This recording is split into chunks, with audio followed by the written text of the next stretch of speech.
제가 오늘은 질문을 여러분에게 하면서 좀 모임을 시작해 봤으면 좋겠습니다. 학교에서 환영받는 아이가 있고 환영을 받지 못하는 아이들도 있습니다. 네. 그러면 어떤 아이가 환영을 받지 못할까요? 네. 짜증나게 하는 아이. 네. 또 어떻게 한번 더 말씀해 주시죠. 앞부터 말씀드릴까요? 학교에서 환영을 잘 받지 못하는 아이는 다름이 아니라 말귀를 못 알아듣는. 네, 여러분도 공감하십니까? 네. 말귀를 못 알아듣는다는 말은 사실 이해력이 부족하다는 것이죠. 이해력이 지적인 면이라면 정서적이고 관계적인 면에서는 비슷한 말이 이해심이라고 할 수 있습니다. 이해력은 잘 깨달아서 받아들이는 그런 지적인 능력이라면, 이해심은 남의 사정을 잘 헤아려서 이렇게 이해해주는 능력, 이 이해심인 것이죠. 어떻게 우리 배우자들은 어떻게 이해심과 이해력이 많으신가요?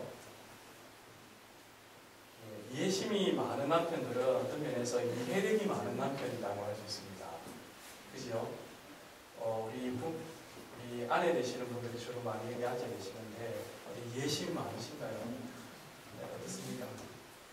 이해력이 그래서 이해력과 이해심은 다른 것이 아니라 같은 것이라는 것을 알아야 합니다.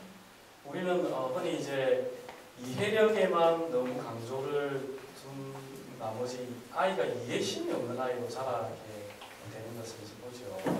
그럼 사실은 이 두 가지는 함께 가는 것이다 하는 것을 이해를 해야겠습니다.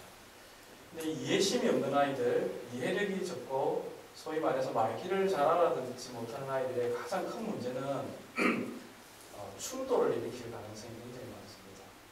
다른 아이 입장에 서지 못하고 선생님 말을 잘 이해하지 못하고 하니까 늘 부딪히는 것이죠. 학교에서도 교실에서도 또 선생님과의 관계에서도 자주 부딪히고 싸움이 나고 또 이런 일들이 다 거기에서 출발한다고 할 수 있습니다. 자, 그래서 우리 아이도 말귀를 못 알아듣는 아이일 수 있다 라는 생각을 가지시고, 또 이런 질문을 제기하면서 우리가 어떻게 하면 이 문제를 풀어갈 수 있을까를 함께 고민하면서 오늘 강의를 좀 시작했으면 좋겠습니다. 오늘 강의는 지난 강의에 이어서 고전 교육이 어떤 것인가를 우리가 생각해 보는 것입니다. 지난주에는 인간의 본질과 지식의 본질이 무엇인가 하는 것을 우리가 생각하면서 출발했습니다. 그래서 오늘은 본격적으로 그러면 고전 교육이 어떤 것인가 하는 것을 한번 생각해 보도록 하겠습니다. 사실 이 땅에 있는 것이 새로운 것이 없죠. 이 전도서의 지혜자의 말처럼 해 아래 있는 것은 새 것이 아무것도 없습니다. 그래서 하늘에서 새로운 것이 뚝 떨어진 것이 아니라 이것을 거슬러 올라가 보면 항상 역사가 있고 그 뿌리가 있습니다. 또 거기에 우리가 가지고 있는 철학, 교육 철학이든지 신학이든지 이것들이 오늘 우리 시대에 갑자기 누군가 만들어낸 것이 아니라 그것을 올라가 보면 그 효시들이 다 있습니다. 그 뿌리들이 다 있는 것이죠.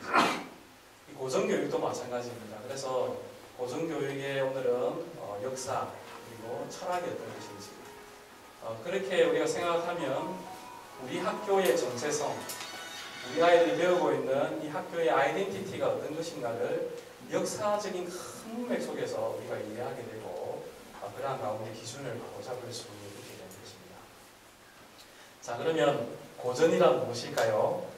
먼저 어원을 한번 좀 생각을 해보았으면 좋겠습니다. 고전이라는 이 어원은 라틴어에서 왔는데 클라시쿠스라는 말에서 왔습니다. 이 말의 사전적인 의미는 고대 로마 시민의 최고 계급, 그러니까 인류를 뜻하는 그런 말이었습니다.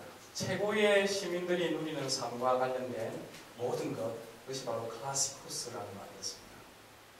음악, 건축, 미술, 문화 전체를 포괄하는 그런 말이죠.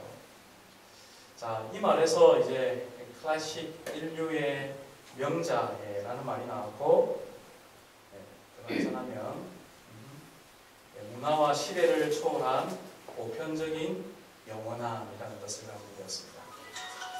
이 클래식이라는 말에서 클래시컬이라는 말이 나왔는데, 우리는 클래식 에듀케이션이 아니라 클래시컬 에듀케이션이죠. 클래식과 클래시컬을 어떻게 구분하냐면, 예를 들면 음악이 클래식이다. 안 보이시나요? 음악이 클래식이다. 이렇게 하면 음악의 장르를 얘기하는 것입니다. 그러니까 클래시컬 에듀케이션이라는 말은 교육이 클래식이다 하는 말로 이해를 해주시면 되겠습니다. 자, 그러면 클래시컬 에듀케이션이 무엇인가에 대해서 생각을 해보겠는데요.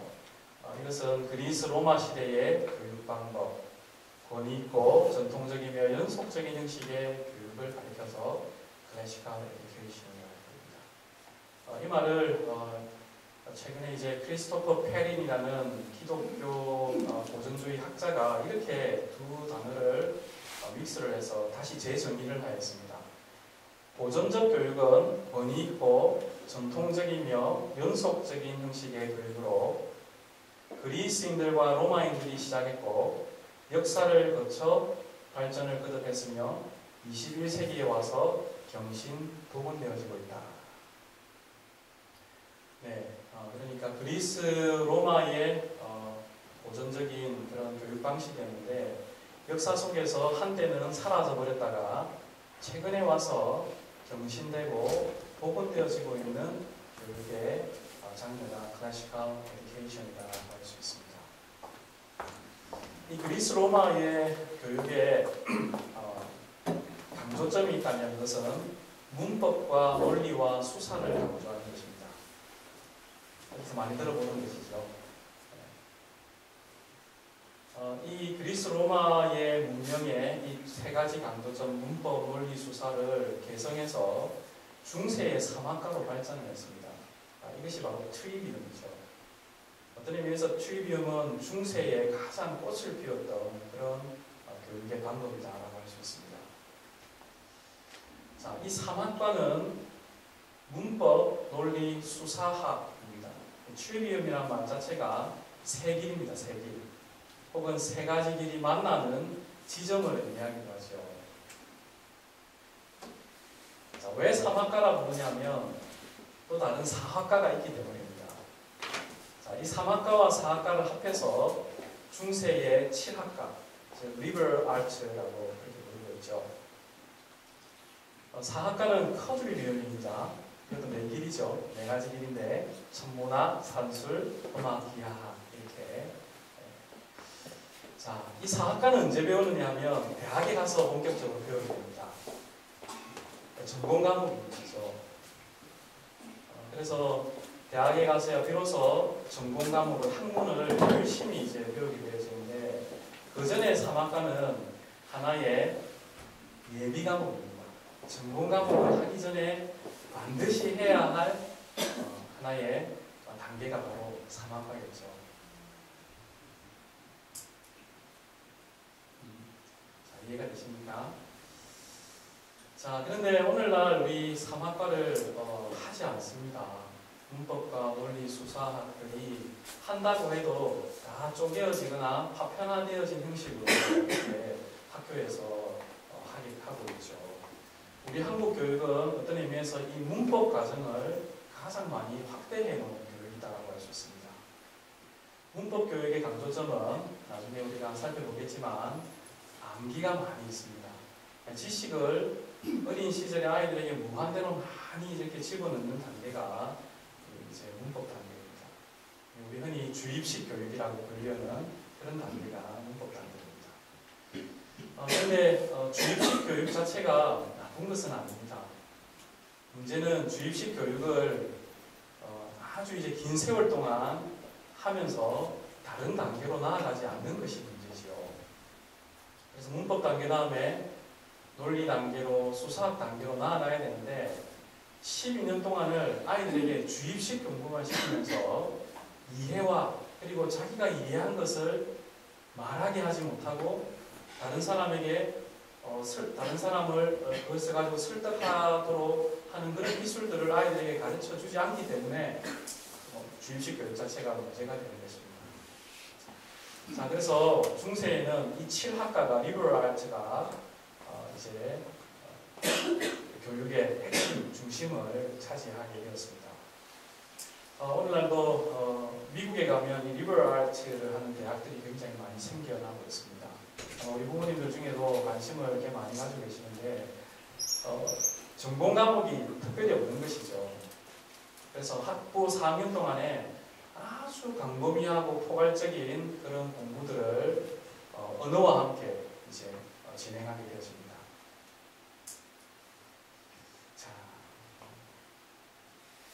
자, 그래서 고전교육이라는 말을 우리가 정의를 내리자면 3학과 중심의 교육입니다. 자, 어떤 분들은 고전을 많이 익히는 교육이 아닌가요? 라고 이렇게 생각을 할 질문을 하시는 분들이 있습니다. 네, 그것도 포함하지만 고전교육이란 말은 금방 말씀드린 대로 문법, 논리, 수사학 이 세 가지의 단계 혹은 그 툴을 공부할 수 있도록 하는 툴을 강조하는 교육이 고전교육입니다. 그렇기 때문에 저희 학교가 아주 좋아하는 말 중에 하나가 이 3학과 중심의 교육입니다. 어떻게 하면 아이들이 이 세 가지의 툴을 잘 연마해서 자기의 것으로 삼게 할 수 있을까? 교실에서도 거기에 많은 강조점을 두고 있습니다. 자, 이것을 좀 도표로 이렇게 설명을 해보면 이렇습니다. 지식과 문법과 논리와 수사. 자, 그런데 어떤 분은 이 문법의 단계를 지식의 단계다라고 표현을 하고, 그리고 논리의 단계를 이해의 단계로, 수사의 단계를 지혜의 단계로 이렇게 표현을 합니다. 어떻게 표현을 하든지 간에 같은 것입니다. 자, 그러니까 아이들이 지식만을 가지게 할 뿐만 아니라 그 지식을 어떻게 해요? 이해의 단계로, 그리고 그 이해의 단계에서 그치는 것이 아니라 지혜로까지 나아갈 수 있도록 아이들을 가르치는 것이 이 3학과 중심의 교육의 목표인 것이죠.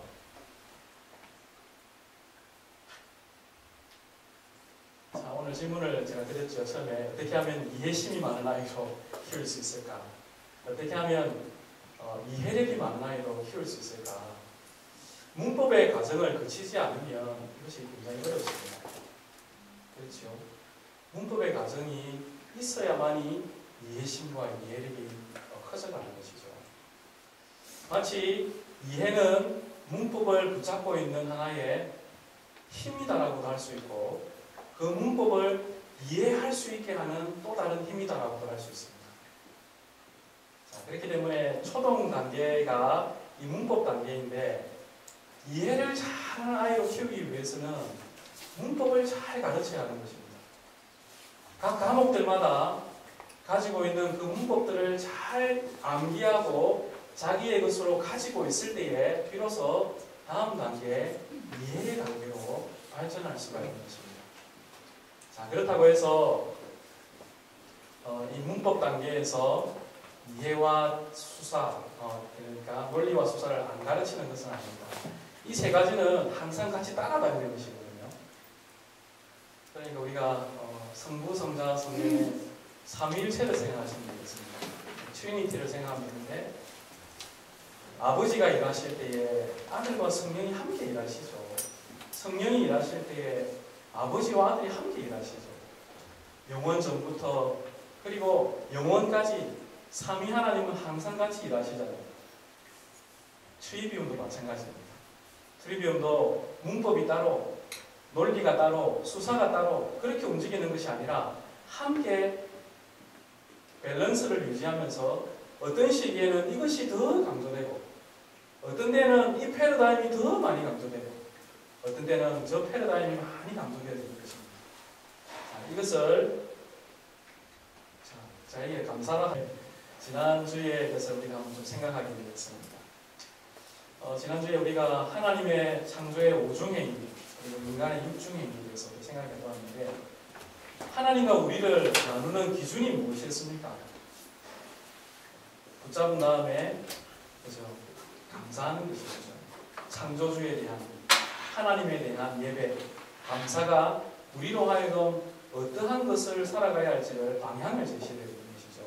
이 트리비움에도 감사가 분명히 제시가 되어져야지 이것이 기독교적인 것인가 아니면 인본주의적인 것인가를 구분해 주는 것이 됩니다.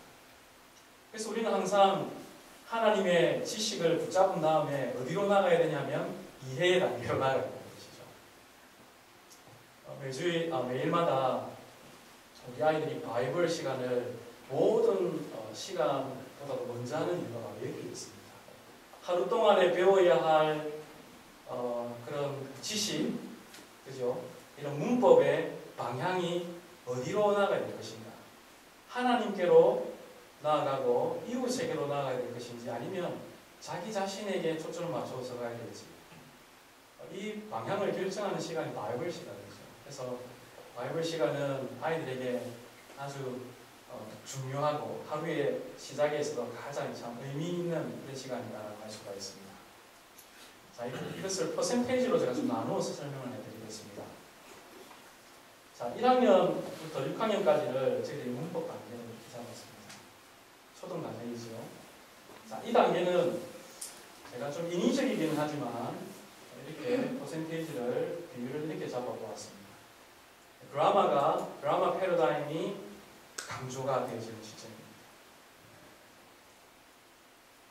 자, 그리고 7, 8학년을 저희들이 중학교 1, 2학년 단계를 논리 단계. 이 단계에서 아이들은 문법 단계에서 배웠던 것들이 서로가 어떻게 관련이 되어져 있는가를 배우게 됩니다. 그랜드 캐년이 어떻게 노아 홍수와 관련이 되어져 있는가, 이 전쟁과 그리고 역사적인 상황들이 어떻게 맞물려 있는가 하는 논리적인 사고들을 할 수 있는 시간이 바로 이 단계입니다. 오늘도 교장 선생님이랑 얘기를 하면서 논리가 얼마나 중요한가 서로 참 공감을 했습니다. 그래서 우리가 살다 보면 논리적인 오류에 도달할 때가 참 많이 있잖아요. 논리를 잘 못 배워가지고 항상 이 논리적인 오류 때문에 스스로도 괴롭고 인생 자체가 괴로울 때가 참 많이 있습니다.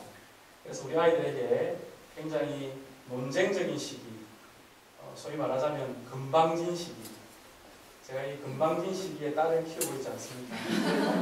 굉장히 금방집니다. 이전에는 굉장히 순종적이었는데 어느 날 갑자기 눈에 쌍심지를 켜고 아빠의 논리가 얼마나 참 부정확한지를 막 공격을 해야 됩니다. 눈물을 흘리면서 네, 그래서 굉장히 당황을 했었는데 바로 이 단계에 도달했습니다.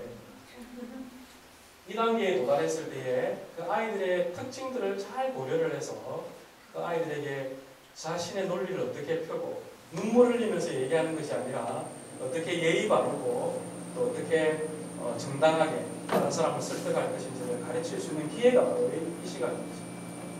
자, 그리고 9학년부터 12학년까지는 수사가 글 쓰고 그리고 발표하고 전시하고 또 연극하고, 자, 이 수사의 단계에서 비로소 꽃을 피웁니다. 자기가 이제까지 배웠던 것들, 정리되어진 것들을 연결할 뿐만 아니라 그것을 가지고 자기만의 독특한 창의적인 것들을 끄집어내는 단계. 물론 이 모든 단계에 창의성이 요구됩니다만은 더 수사 단계에서 창의성을 아이들에게 개발시키고 끄집어내는 단계를 할 수 있습니다. 자, 그러면 1학년부터 12학년 단계 전체를 여러분 보시면서 조금 이해가 되십니까? 우리가 아이가 어느 단계에 있는지, 어느 단계로 넘어가야 되는지를 큰 그림을 이해를 해주시면 감사하겠습니다.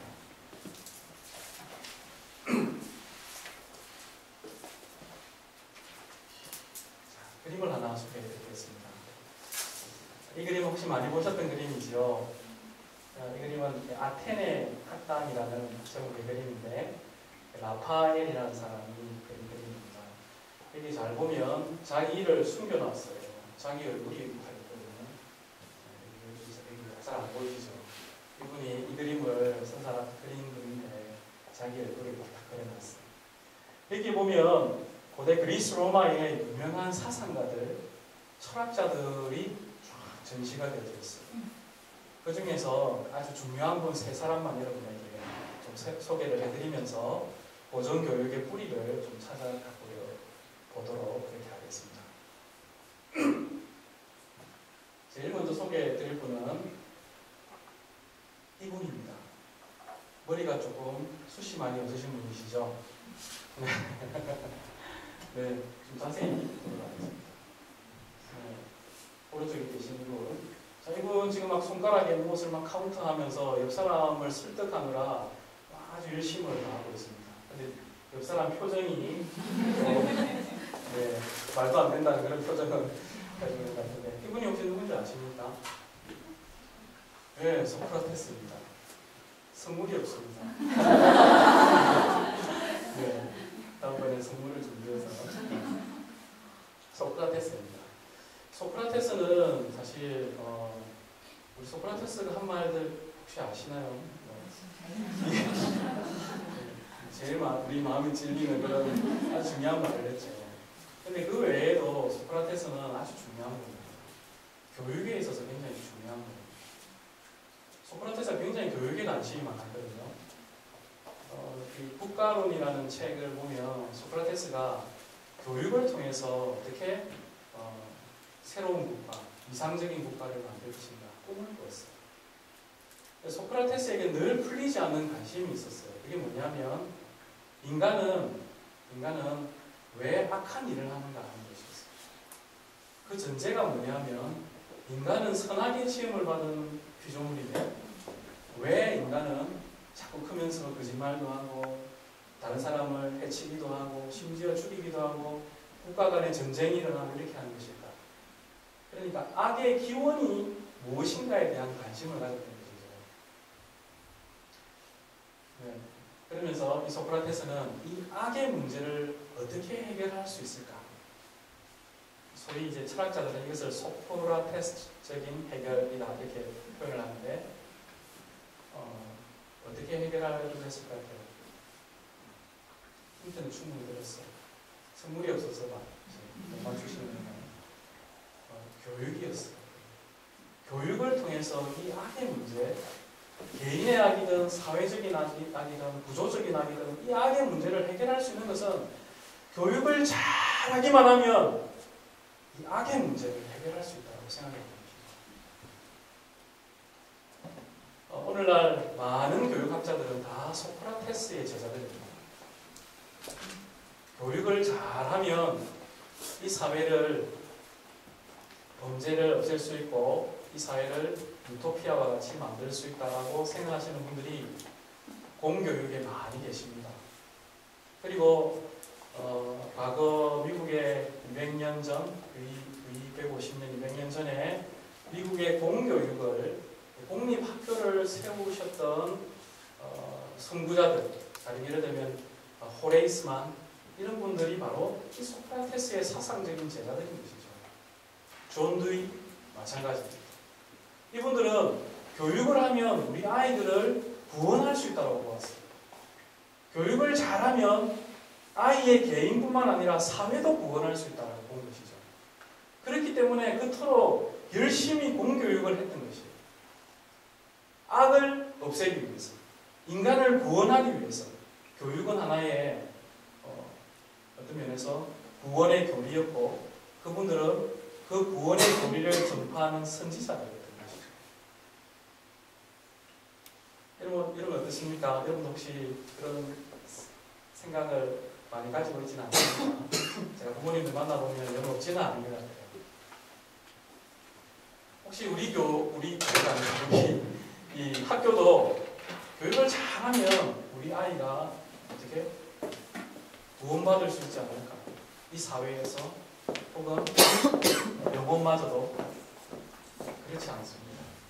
우리 기독교 교육의 출발은 오직 은혜이죠. 우리가 하나님의 은혜로 선택을 받았고 하나님의 자녀된 것처럼 우리 아이의 구원 문제도 우리 아이의 인생도 솔라 그라치아입니다. 오직 하나님의 은혜입니다.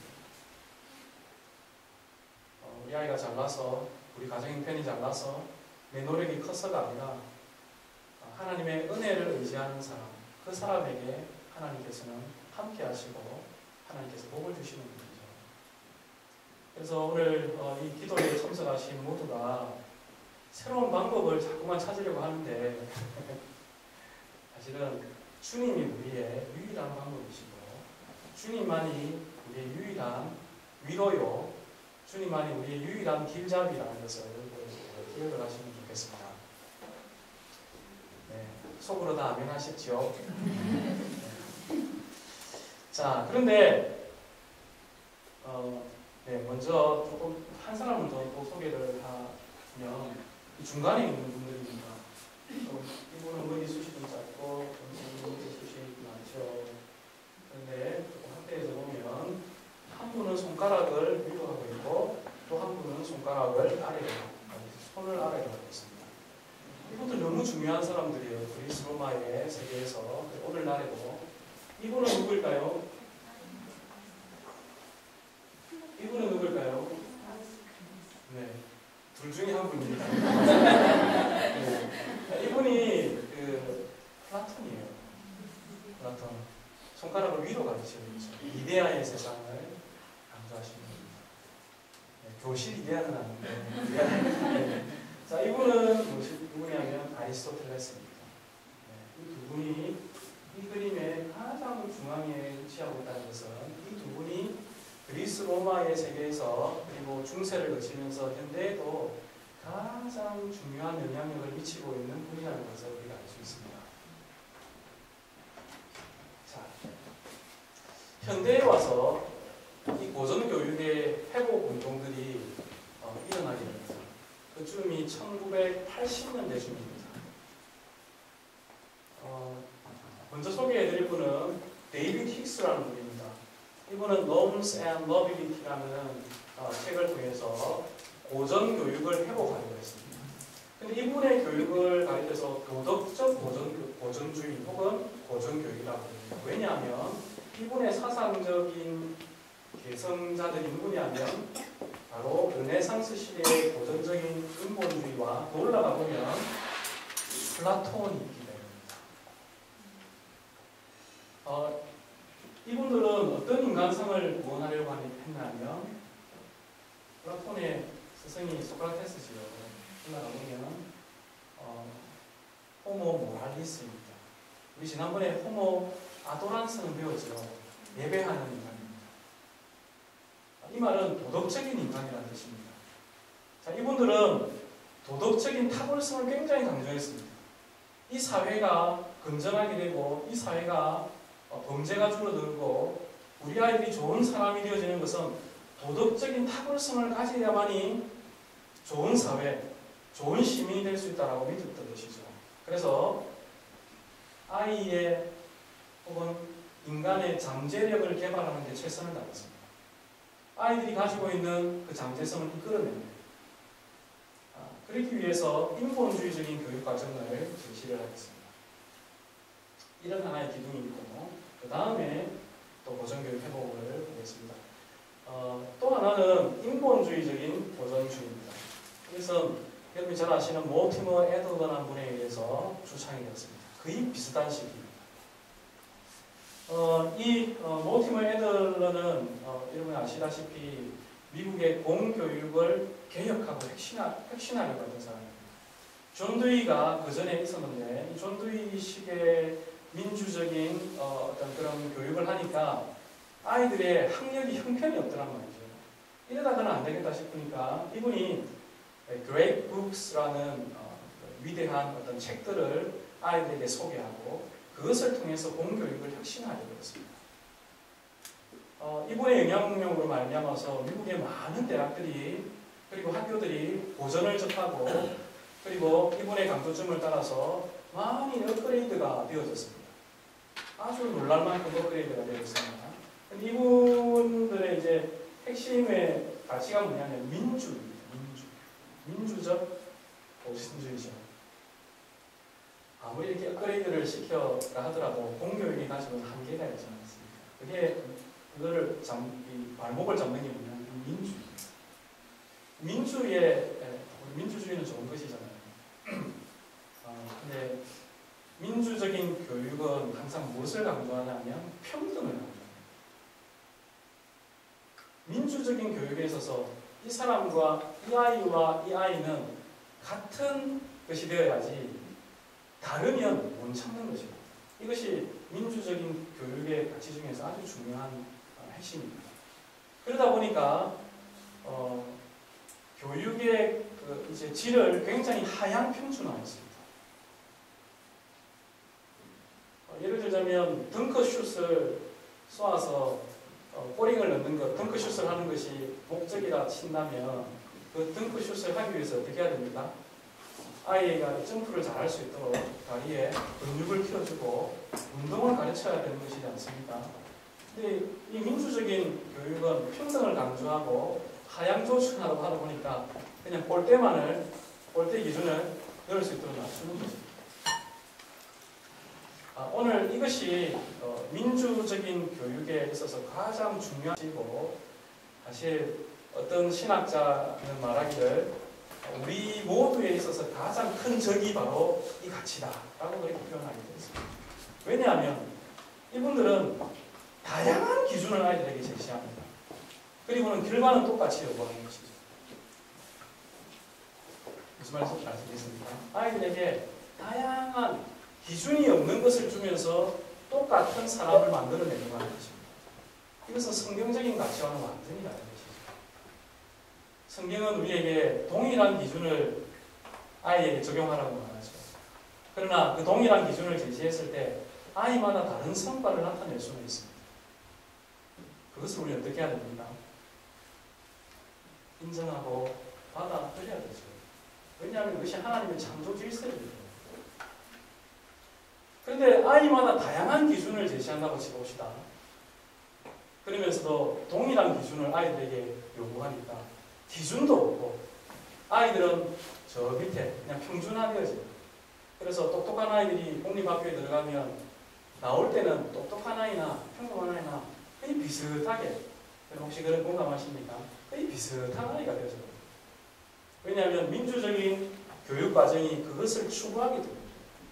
이 아이와 저 아이가 서로 다르다는 것을 인정을 해주지 못하는 거죠. 그런데 안타깝게도 이런 생각들은 우리도 모르게 많이 배어져 있습니다. 그래서 우리가 하나님의 창조 질서를 이해한다면 내 아이는 다른 아이와 다를 수 있다는 것을 인정하고 받아들여야 돼요. 그것이 좋은 면에서든지 나쁜 면에서든지. 하지만 아이에게 기준을 제시할 때는 하나님의 기준을, 그리고 저 밑바닥에 있는 기준이 아니라 정말 덩크슛을 할 수 있도록 목표와 비전을 제시해주고 그 아이가 그런 노력을 할 수 있는 기준을 제시해줘야 되는 것입니다. 그리고 그 결과에 대해서는 어떻게 해야 됩니까?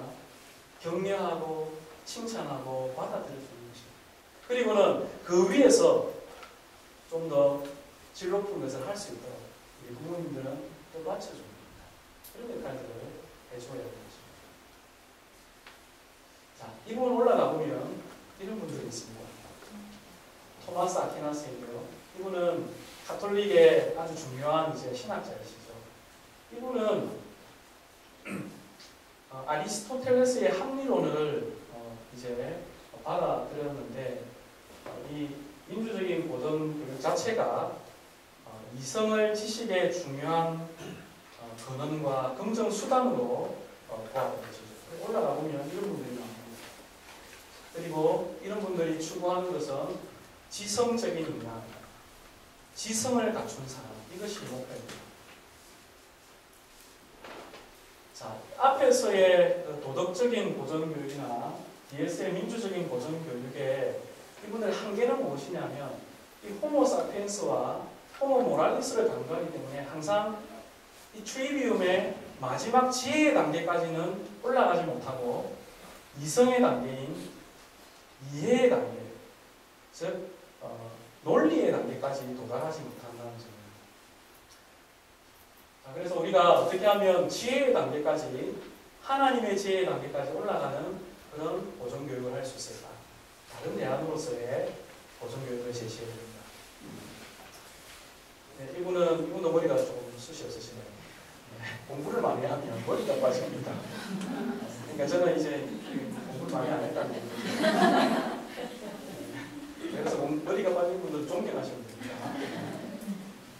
이분은 어거스틴 혹은 아우구스투스로 알려진 분이죠. 하나님의 절대 주권과 하나님의 은혜를 강조했던 그런 신학자였죠. 이 어거스틴이 굉장히 중요한 분인데 다 설명을 못 드리기 때문에 넘어가도록 하겠습니다. 자, 맨 위에 부분을 보여드리고, 이 어거스틴이 어떤 인간관을 목표로 바로 이것입니다. 지난주에 얘기했던 것처럼 하나님을 경외하는, 하나님께 감사하고 예배하는 인간이죠.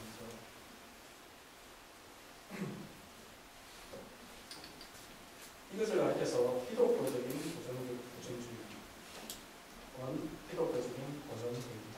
이런 제가 했습니다. 하나님은 우리를 지으실 때에 무엇인가를 지향하는 사람으로 지었습니다. 이것을 철학자들은 마음의 지향성이라고 얘기하죠. 하나님을 지향하든지 아니면 또 다른 무엇을 지향하게 되어져 있는 것입니다. 그래서 지난 시간에 이 아우구스투스가 쓴 하나님의 도성이라는 책을 잠시 이야기하면서 그 지향성을 다른 말로 사랑이다라고 이렇게 표현을 했습니다. 그러니 기독교적 보존교육은 그 마음의 지향성이 하나님께 맞추어져 있고 하나님의 백성들에게 맞추어져 있는 것입니다. 완전히 방향이 다르죠. 올라가 보면 종교개혁자들을 보면 종교개혁이 오직 성경에 입각해서 우리 자녀들을 가르치기를 원했죠. 개혁자들이 마찬가지로 이 기독교적 보존주의는 이런 사상적인 계보를 가지고 있다는 것을 기억을 해주시면 감사하겠습니다. 자, 오늘날에 오늘날에 와서 갱신과 복원, 회복이 이루어졌는데 그것은 이런 분들에 대해서입니다. 이분은 지난주에 지난번에 그 배움에 잃어버린 도구라는 에세이를 다 받으셨습니까? 혹시 지은이가 도로시 세일 이분입니다. 네, 아주 후덕하게. 이분은 그 소설가로 굉장히 많이 알려져 있습니다. 한국에도 이분 소설이 번역이 되어진 게 있더라고요. 보니까 영국 분이고 이분이 또 유명한 것은 단테의 신곡을 영어 버전으로 최초로 번역해서 소개했던 분이 바로 도로시 세이어즈입니다. 이분은 어떤 면에서 굉장히 기록적인 분인데 옥스포드 대학의 최초의 여자 박사입니다. 그전에는 여자에게 학위를 안 줬나 봐요. 그런데 이분이 최초로 옥스포드 대학의 여자 박사이고 된 것이죠. 이분이 이제 전쟁 동안에 지하실에 대피를 이렇게 했는데 어두운 지하실에서 무엇을 발견했는가 하니 단테의 신곡 라틴어 버전 할머니 것을 발견을 했습니다. 그리고 전쟁 동안에 이 책을 열심히 번역을 해서 세상에 내놓았죠. 그래서 영어를 쓰는 사람들은 이분 때문에 이 단테의 신곡을 영어 버전으로 읽을 수가 있게 되는 것입니다. 아버지가 라틴어 교사였습니다. 그래서 아버지에게 라틴어 교육을 부지런히 배웠고 그것을 잊어버리지 않고 자기가 이렇게 번역하고 소개하게 되죠. 자, 그런데 이분이 우리에게 왜 중요한 분이냐면 이분이 바로 추이비움을 회복해야 한다고 그 시대에 외쳤던 분이에요. 1940년대. 이분은 영국 사회가 아이들을 교육하고 있는데 실패하고 있다고 생각했습니다. 왜냐하면 아이들이 더 이상 생각하지 않았기 때문에 어떤 문제에 대해서 아이들이 고민하지 않고 생각하지 않는 이 영국의 이 현상을 통탄하면서 우리는 이것을 극복하기 위해서 중세의 사막가로 돌아가야 된다. 문법과 논리와 수사를 강조해야 한다 하는 것을 주장하셨습니다. 그러나 이분에게는 큰 확신이 없었습니다. 우리가 과연 이것을 할 수 있을까? 그럼 에세이도 보시겠지만 좀 비관적인 그런 이제 태도를 볼 수 있습니다.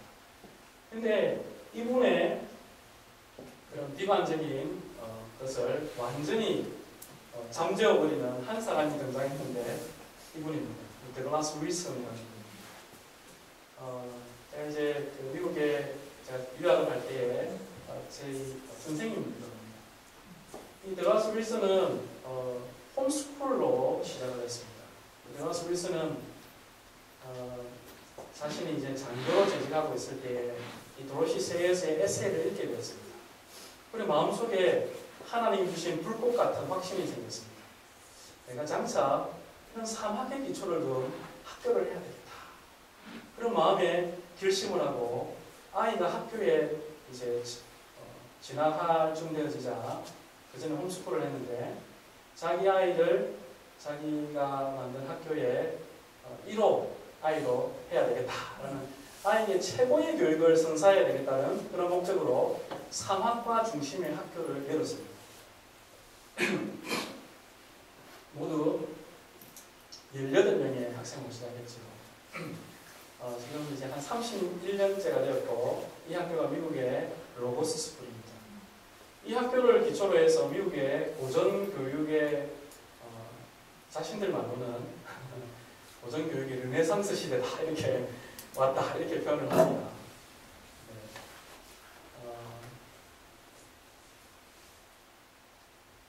그래서 이 더글라스 윌슨이라는 분이 이 회복에 아주 중요한 역할을 하셨다는 것을 알고 또 이분의 영향을 받아서 ACCS라는 고전교육협의회 단체가 생기게 되어지죠.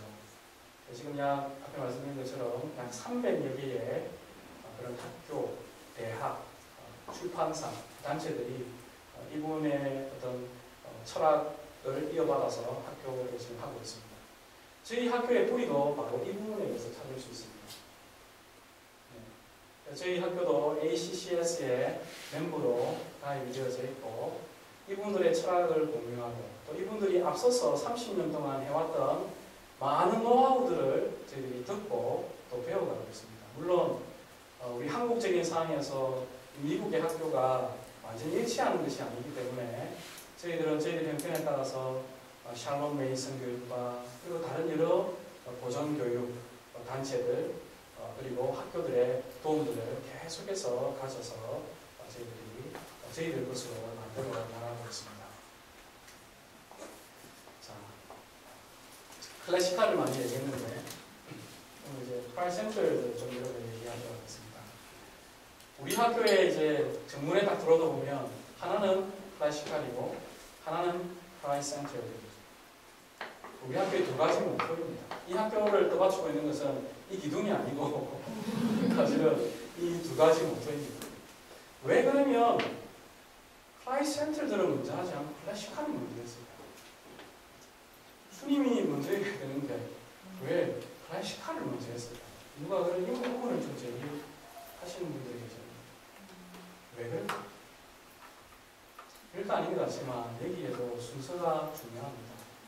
왜냐하면 여기는 학교이기 때문입니다. 여기는 신앙의 공동체인과 동시에 배움의 장소이고 학문의 장소이기 때문입니다. 그렇기 때문에 클래시칼이 앞서고 프라이센터가 있습니다. 그 의미를 얘기하는 것입니다. 자, 그러면 어떤 의미에서 크라이센터 에듀케이션이냐 하면 1번이 굉장히 중요합니다. 성경을 다 같이 잠이 오니까 얼굴이 빨개지고 지금 잠이 처음 했으니까 저도 갑자기 이제 애기해지는데 다 같이 한번 읽어봅시다. 시작. 성경을 중심에 두고 통합된 전체의 부분으로서 각 과목을 가르치라. 성경을 중심에 둔다는 것은 그러면 솔라 시스템을 생각하시면 됩니다. 태양계가 태양을 축으로 해서 행성이 돌아가듯이 성경이 우리의 축이라는 말입니다. 그냥 이 공간의 한 중심을 차지하고 있는 하나의 꽃병이 아니고 성경이 우리의 생활과 믿음 모든 것을 돌아가게 하는 하나의 축으로서 있는 것이 바로 성경을 중심에 두고라는 의미입니다. 자, 이기가 그 다음 중요합니다. 통합된 전체의 부분으로서 각 과목을 가르쳐라. 그러니까 과목들은 따로 떨어져 있는 독립된 과목이 아니라 하나의 전체에 통합된 한 부분이라는 것이죠. 여러분, 이것을 깨우치는 것이 굉장히 득도한 일입니다. 같은 말이냐? 깨우치는 득도하는 득도. 와, 이것은 아무도 가르쳐 준 사람이 없었죠. 학문이, 각 과목들이 따로 떨어져 있는 독립된 것이 아니라 하나의 학문이라는 것, 하나의 진리라는 것을 아무도 가르쳐 준 선생님이 없었습니다. 심지어 저는 신학 공부를 할 때도 신학자들은 어떻게 생각하냐면 이렇게 생각하지 않습니다. 그래서 신학에도 여러 가지 이제 과목들이 있잖아요. 가령 조직 신학이라는 게 있거든요. Systematic Theology가 있거든요.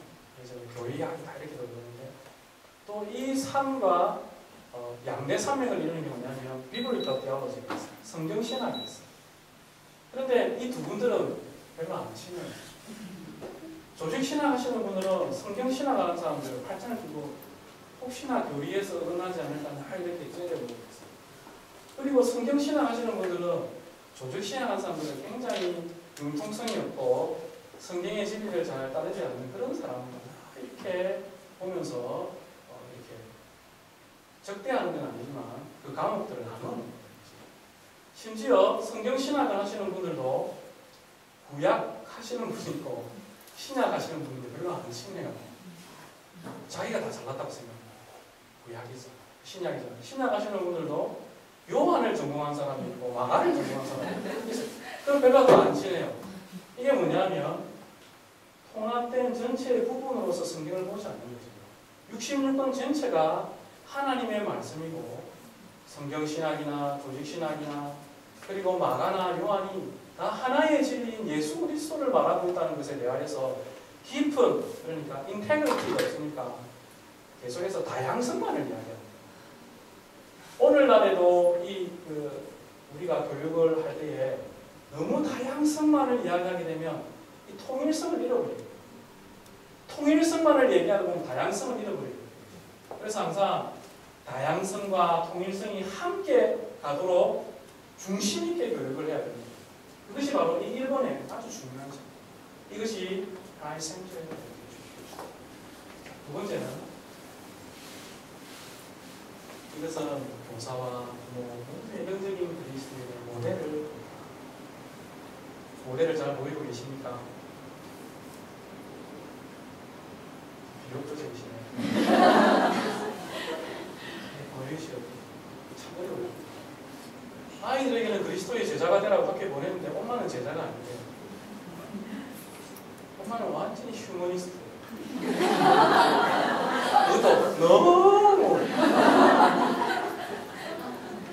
아니죠. 우리가 삶의 모델을 그리스도의 제자로서 모델을 보여야지 아이들에게도 그렇게 말할 수 있는 권리가 생깁니다. 세 번째는 아이들이 하나님과의 관계를 계속해서 발전시키도록 기도하고 경계해야 됩니다. 이 세 가지를 지금 중요하게 생각하고 있습니다.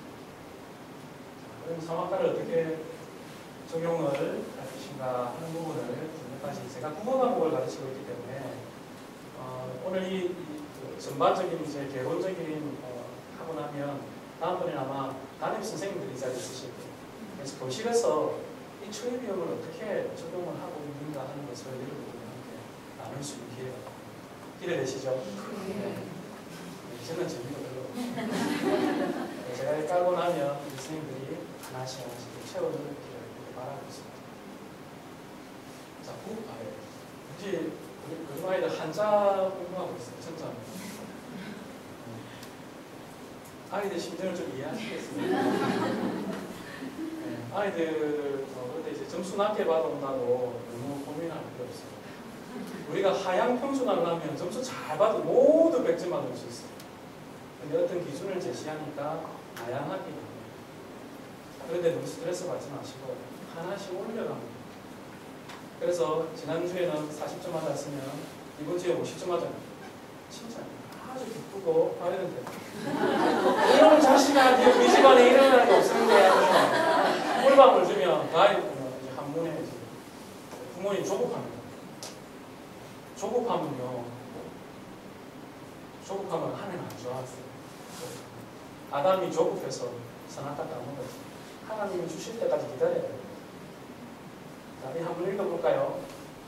네, 감사합니다. 이것은 이전 것은 잊고 그것을 통해 새 것을 하는 것입니다.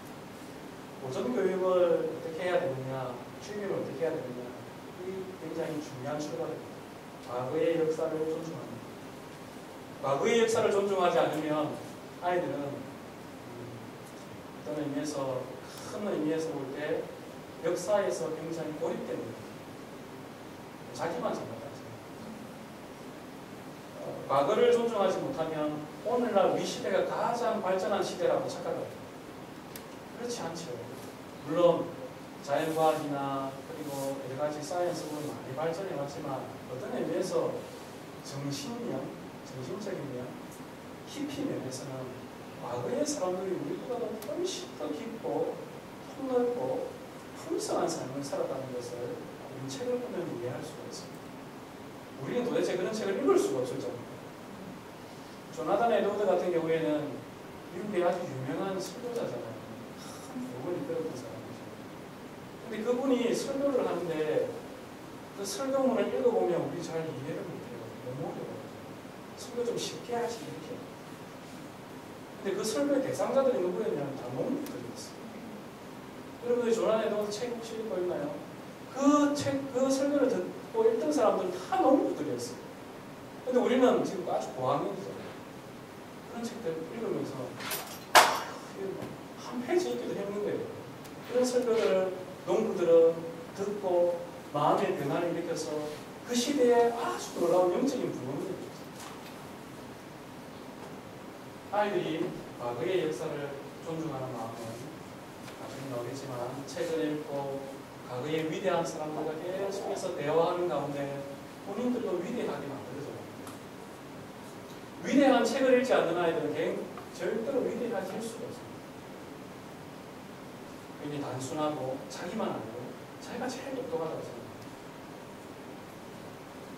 이전 것을 익히는 이 자세가 자, 밑에는 다 같이 읽어볼까요? 수선대후라 선대의 강점을 가지고 후대를 일으켜 세우는 것입니다. 저는 이 두 가지의 말씀이 굉장히 좋습니다. 또 간자들이 혹시 적어놓고 집에다가 잘 붙여두시죠. 성경 구절도 좋은데 이런 것처럼 굉장히 도움이 됩니다.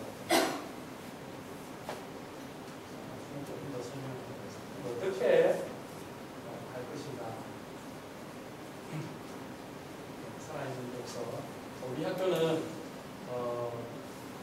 아이들에게 누군가가 이렇게 씹다가 소화해내는 것을 줘서 아이들에게 짤막하게 이렇게 테크닉만 또 가르치지 않고 책을 통째로 읽게 합니다.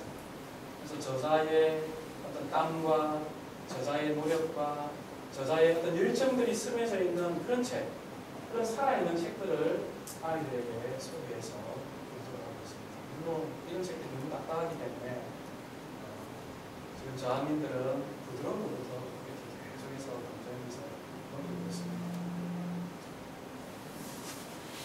자, 부모가 함께 해야 됩니다. 여러분, 독서는 학교에서 하는 것만이 아니라 가정에서 해야 됩니다. 근데 부모님이 책 읽지 않는 아이는 책 읽지 않습니다. 흉내만 냅니다. 좋은 책들 사두시고 책장 속에만 꽂아두시면 절대 안 되고 함께 아이와 읽어야 하는 것입니다. 여러분, 이 학교 잘 오신 것입니다. 왜냐하면 아이만 위대한 사람이 되는 것이 아니라 부모도 함께 위대한 사람이 되어져 가고 있거든요. 아이는 성경 읽는데 부모님은 안 읽고 그렇게 하면 안 되잖아요. 함께 읽고 함께 묵상하고 함께 주의를 나누고 책을 두고 대화를 하십시오. 책의 내용들을 물어보십시오. 학교에서 읽고 있는 책들이 어떤 것인지를 알고 같이 좀 읽으십시오. 그리고 그 대화 속에서 풍성한 이런 책의 내용을 두고 풍성한 대화를 아이들과 이끌어 오시기 바랍니다. 그러면 이전에 아주 단편적이고 피상적인 대화를 넘어서 부모와 자녀가 함께 깊은 공감대를 이룰 수 있을 것입니다. 마지막은 기독교 세계관으로 사고하게 하는 것입니다. 이 부모님들의 중요한 역할입니다. 자, 그래서 학교와 가정이 함께 이런 살아있는 독서를 이루어 갈 때에 굉장히 비전이 있습니다. 1년 동안 도서 목록을 좀 드렸거든요. 3학년, 4학년 같은 경우는 80번 정도, 많게는 100번 정도 드렸는데 잘 안 읽는 것 같아요. 그래서 교실에서는 이런 것을 강조를 한계가 있습니다. 함께 할 수 있도록 많이 도움을 주겠습니다. 3, 4학년 같은 경우에는 교실 벽에 책 읽은 아이들에게 예를 들면 국어 과목 같은 경우 스티커나 이런 것을 붙여서 목표가 우리 키만큼 읽자 그런 목표로 계속해서 붙여가고 있습니다. 관심 가져주시고 독서를 많이 할 수 있도록 도와주시기 바랍니다. 국어 과목에서 고전 교육의 방법 중에 또 하나 중요한 것이 필사입니다. 이 필사는 인문학을 공부하는 굉장히 중요한 방법입니다. 과거에는 책이 부족할 때는 필사를 하게 했잖아요. 필사를 해서 책을 전수를 해주고 있습니다. 이 필사를 할 때 굉장히 유익이 많습니다. 저희들은 국한문 성경, 시, 유명한 문설문, 또 성자문 이런 것들을 매일 필사를 합니다. 어떤 유익이 있을까요? 자기 통제를 하게 됩니다. 연필을 잘 못 잡는 아이가 있거든요. 그런데 연필을 여기다 끼고 있습니다. 5학년인데 근데 여기다 끼고서는 안 되잖아요. 자기 통제가 안 됩니다. 그런 아이가 대부분 보면 어떻게 하면 자세도 안 좋습니다. 다 이제 연필 잡기 하나에서부터 다른 모든 것들이 다 연결이 다 되어져 있습니다. 필사는 연필 잡기부터 해서 바른 자세, 집중력들, 인내심, 끈기 이런 것들을 키워주는 것입니다. 방학 동안에 여러분에게 아마 이런 필사 숙제들이 아마 저학년들은 나갔죠. 그냥 시간을 때우기 위해서가 아닙니다. 아이들에게 이런 성품, 이런 자세들 이런 것들을 키워주기 위해서 하는 것입니다. 그거 보니까 부모님의 필자체가 흔적이 있는 사람이 있어요. 아무 소용이 없습니다. 아이들은 인내심 대신에 어떻게 해요? 부모님에게 의존하고 불편하게 되어지고 숙제가 많다고 얘기하게 되고 아이들 오히려 망치게 되는 것입니다. 숙제 도와주지 마십시오. 아이 스스로 할 수 있도록 나중에 또 언급하겠습니다만 두 번째 있고 세 번째가 암기와 암송입니다. 우리가 그라마 단계이다 보니까 성경을 암송하고 고대 신학, 현대 시, 영설문들 이런 것들을 아이들은 많이 저장해 가야 하는 것입니다. 어떤 유익이 있을까요? 암기와 암송은 우리의 브레인을 스마일하게 해줍니다. 뇌를 웃게 만들어줍니다. 우리가 웃으면 내가 웃어지는 것이 아니고 이렇게 뇌를 자꾸 자극하고 암기하고 암송하는 이런 것들을 통해서 우리의 뇌가 아주 이렇게 활성화됩니다. 제가 3학년과 4학년을 천자문을 가르치고 있는데 4학년이 잘할까요? 3학년이 잘할까요? 3학년이 잘해요. 4학년이 잘할 것 같죠? 안 그래요. 저학년일수록 더 유리합니다. 그래서 아이들이 암기하고 암송할 때에 저학년이라고 무시하면 안 되고 저학년이 더 잘할 수 있다 생각해서 우리는 저학년 때부터 아주 이렇게 뇌를 웃게 만들고 뇌를 확장하게 하도록 계속해서 아이들에게 이렇게 강요 아니면 아이들에게 이렇게 요구를 하고 있는 것입니다. 부모님과 함께 하시면 좋습니다. 그래서 무한 지식 보다 한계가 없습니다. 끝이 없습니다. 끝을 두지 마십시오. 저학년일수록 더 많이 놀랍게도 이전의 사람들은 이 암기라는 성경을 통째로 히브리 학교들 아시죠? 성경 전체를 통째로 암기한 우리의 뇌는 하나님이 그렇게 앞으로 주신 거예요. 우리가 안 하기 때문에 그래서 이번 학기 3분의 1 학기에는 시편 1, 2편을 암송하고 있습니다. 알고 계시나요? 네, 집에서 자꾸 시켜보십시오. 신이 나서 계속 합니다.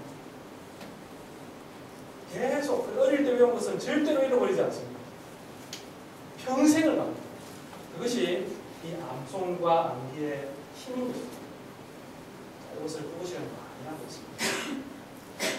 자, 이것은 프란시스 베이컨이라는 사람의 말인데요. 우리 한번 다 같이 읽어봅시다. 독서는 똑똑한 사람으로 자라게 해주고 대화는 부드러운 사람으로 자라게 해주고 글쓰기는 정확한 사람으로 자라게 해줍니다. 이 프란시스 베이컨은 트리비움의 수혜자입니다. 고전 교육의 가장 큰 수혜자입니다. 이 사람이 독서와 대화와 글쓰기가 어떻게 이 아이들을 만들어주는지 자신의 경험을 통해서 이런 말을 유명한 말이었습니다. 자, 우리는 다양한 체험 학습들을 많이 합니다. 저학년 때일수록 다양한 체험 학습들이 굉장히 효과를 받습니다. 왜냐하면 기억에 새겨지기 때문입니다. 몸으로 익히고 느껴지기 때문이고 경험이 독서와 연결되기 때문입니다. 4학년들이 얼마 전에 안중근 책을 읽었어요. 지난 3주 동안 읽었는데 안중근 기념 행안에 우리가 체험 학습을 갔다 왔거든요. 확신이 새겨지는 것이죠.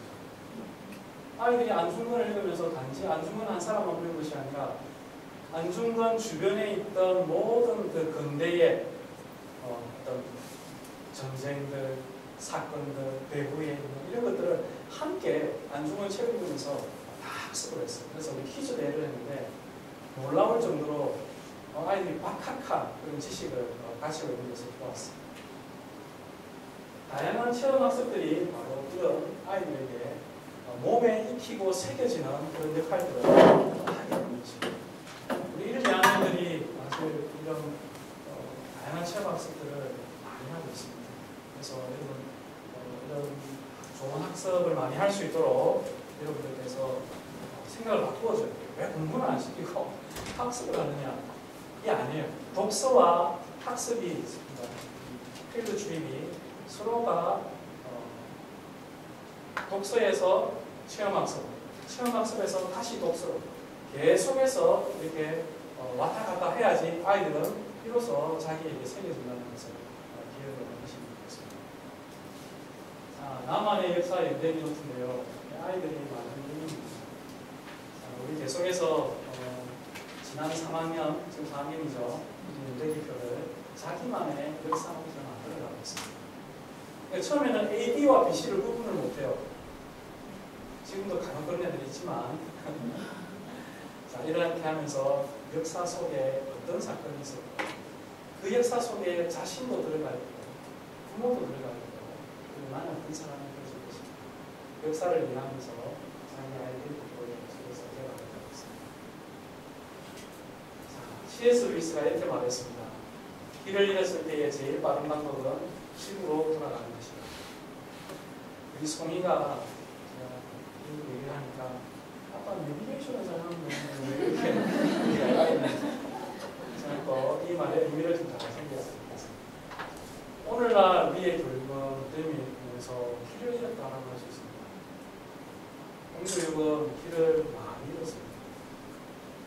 얼마 전에 이제 신문에 보니 대통령 후보 교육 이제 비전들을 발표했는데 특목고 되는 거더라고요. 특목고 생명지가 얼마 전인 것 같은데 특목고 없앤대요. 정권이 바뀔 때마다 아이들은 교육 때문에 폭력을 치르고 있습니다. 일관된 교육의 비전이나 목표가 없는 것입니다. 길을 잃었습니다. 이때에 제일 빠른 방법, 집을 찾아가는 방법은 집으로 돌아가는 것입니다. 이전에 우리의 선배들, 우리의 신앙의 부모들은 어떻게 했고 우리는 그 길로서 트리비움을 여러분에게 제시하고 그것들이 우리 가운데 익숙해지도록 또 적용이 되도록 노력하겠습니다. 트리비움의 목적은 유능한 보기자들로 만드는 것입니다. 고기를 한 마리를 주면 한 끼는 먹을 수 있죠. 왜냐하면 고기 잡는 법을 가르쳐주면 평생을 먹거든요. 바로 공부하는 방법인 트리비움과 같은 것입니다. 그래서 내용만을 많이 생각을 우리가 하는데 그 내용보다 더 중요한 것은 아이 스스로가 어떻게 고기를 잡을 수 있는가, 어떻게 그 내용을 잡고 요리해서 식탁에 올려서 만찬을 즐기게 할 수 있는가. 여러분, 우리 아이들이 이런 아이들이에요. 자, 그래서 세이어스의 말을 한번 다 같이 읽어볼까요? 시작. 교육의 목적은 학생들이 스스로 배우는 것을 가르치고 이 목적을 달성하는 교육은 헛된 노력일 뿐이다. 이게 중요한 거 제가 이렇게 했어요. 스스로 배우는 법을 가르치는 것이고, 여러분 제가 몇 가지 부탁을 했어요. 아이들에게 숙제 좀 도와주지 마. 숙제 도와주는 건 좋은데 대신해주고 그렇게 하는 거예요. 왜냐하면 아이가 스스로를 가르칠 수 있도록 해야 되는 것이 목표예요. 그럼 여러분, 아이들이 스스로를 가르치려고 한다면 어떻게 해야 될까요? 그런 에너지가 자기 속에서 나와야 되는 거예요. 배우려고 하는 열정과 열망들이 생겨야 되는 거예요. 근데 가만 보세요. 아이들이 교실에서 혹은 가정에서 배우려고 하는 그 열정과 에너지를 꺾어놓는 게 있어요. 무엇일까요? 자연스럽게 아이들은 하나님의 세계에 대한 관심과 동경과 거기에 대한 지식의 욕구들이 생겨나야 되는데 그 에너지를 꺾어놓는 것이 무엇일까요?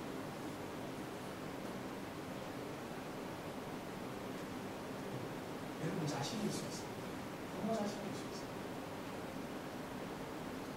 제가 조심스럽게 말씀드리는 게 부모님들이 그런 에너지를 꺾어놓는 역할을 하지 않도록 아이 안에서 그런 배움의 활동들이 어떻게 펼쳐지는가를 좀 기다려주고 인내하면서 그런 이제 과정들이 있어요.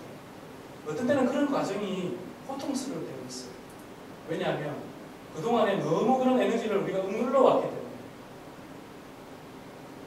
너무나 그냥 부모님이 떠서 입안에 넣어주는 것만을 아이들이 받아 먹어왔기 때문에 학원에 가서 과외 선생님이 그냥 쉽게 고통의 과정이 없이 그냥 쉽게 먹을 수 있는 것만 아이들에게 주어왔기 때문에 아이들은 스스로가 그런 에너지가 있는 것조차도 인식하지 못하면서 그렇게 쉽게 먹는 거예요. 그래서 여러분이 조심스럽게 말씀드립니다. 우리 함께 그런 아이 안에 있는 배움의 열정들이나 배움을 사랑하는 마음들이 하나님 주셨거든요. 그러니까 제가 말해서 마음의 지향성, 취향하는 마음이 있어요. 그런 것이 개연되어질 수 있도록 부모님들이 관리하면 안 돼요. 부모님들이 너무 지나치게 학교 갔다 온 다음에 부모님들이 너무 많이 아이에게 넣어주려고 하면 아이 스스로가 할 수 있도록 좀 인내하면서 기다려주는 시간이 필요한 것이죠. 그 과정은 앞서 말씀드린 것처럼 고통스러울 때 있습니다. 하지만 마음의 조급함을 좀 누르고 하나님을 신뢰하면서 조금만 기다려주시면 아이들 스스로가 그런 과정을 해치고 극복해서 아이들 자기의 문제를 자기 스스로가 극복을 해서 부모가 해결해 주는 것이 아닙니다. 그게 교우 관계든지 그것이 공부의 문제든지 자기 스스로가 해결해 갈 수 있도록 여러분이 기도해 주시고 도와주시면 부모님이 자꾸만 해결해 주려고 하면 아이는 나중에는 자기 신발끈도 보면 자기의 문제를 도무지 해결할 수 없는 그런 상황이 될 수밖에 없는 것이죠. 그래서 지금 현재는 고통스럽고 어렵지만 학교에서 하는 가르침들을 따라서 여러분들이 보조를 같이 맞추어 간다면 머지않아 아이는 스스로 배울 수 있는, 심지어 스스로를 가르치는 아이, 그리고 그런 목적을 우리가 달성할 수 있을 것이라고 믿습니다. 자, 그래서 여러분 학교에서 이렇게 하는 모든 비전들과 철학들과 그런 생각들에 함께 뜻을 맞추어서 보조를 맞추어서 학교는 이렇게 가고 있는데 옆집 아줌마는 문제냐 이렇게 하고 또 뒤집어주면 또 이렇게 하고 그렇게 막 흔들려 버리면 아이고 힘들어. 희생자는 아이고. 그래서 우리 함께 주님을 다 바라보면서 함께 보조를 맞추어 갈 수 있다. 이렇게 생각해서 마지막으로 우리 성경 구절을 하는데 같이 읽고 잠시 기도하기 시작하겠습니다. 다 같이 읽읍시다. 하나님께서 우리에게 주신 것은 두려워하는 마음이 아니요 우리 능력과 사랑과 절제하는 마음. 하나님이 우리에게 주신 것은 두려워하는 마음. 그리고 교육에 임할 때 부모님들이 두려워하는 마음을 가지고 있으면 아이들은 그것을 알고 불안해요. 그래서 오늘 우리 마음속에 혹시 두려운 마음들이 있다면 주님께 다 맡겨드리고 또 학교를 신뢰하고 가르치는 선생님들을 신뢰하면서 우리 머리가 능력과 사랑과 절제하는 마음, 이게 중요한 거죠. 옛날에는 이것을 근신이다 절제하는 마음. 많은 거 좋아요. 아이들이 엄청 공부 많이 하고 책도 엄청 많이 좋지만 모든 것에는 절제가 다 필요해요. 고만함이 다 되고 고만함이 다 되고 그런 절제를 아이들에게 가르치고 부모님도 그런 절제하는 마음이 있습니다. 잘하는 아이들, 뛰어난 아이들 막 쫓아가다 보면 우리 아이는 머리 다 빠졌다. 공부 잘하는 머리 빠지는 게 아니고 막 탈모증 생기고 아토피하고 힘들고 그래서 우리 아이에게 맞는 것이 무엇인가를 잘 보면서 두려워하는 마음이 아니고 절제하는 마음 그 가운데 능력과 사랑이 나타날 수 있도록 했습니다. 질문은 개인적으로 받고요. 다 같이 기도하는 시간을 가지겠습니다. 부족한 남지만 들어주셔서 감사하고 우리는 한 마음으로 하나님을 의지하면서 잠시 동안이지만 감사 기도 제목을 좀 가지고 하나님 앞에 나아가겠습니다. 여러분이 올해 한 해 동안 감사의 제목이 맞아요. 다른 기도가 아니에요. 이렇게 해서 감사하고 이렇게 해서 감사 이렇게 해서 감사 그 감사가 우리의 삶의 질과 방향을 가져갈 수 있도록 다시 한번 기도하는 시간을 갖겠습니다. 다 같이 기도드리겠습니다. 하나님 아버지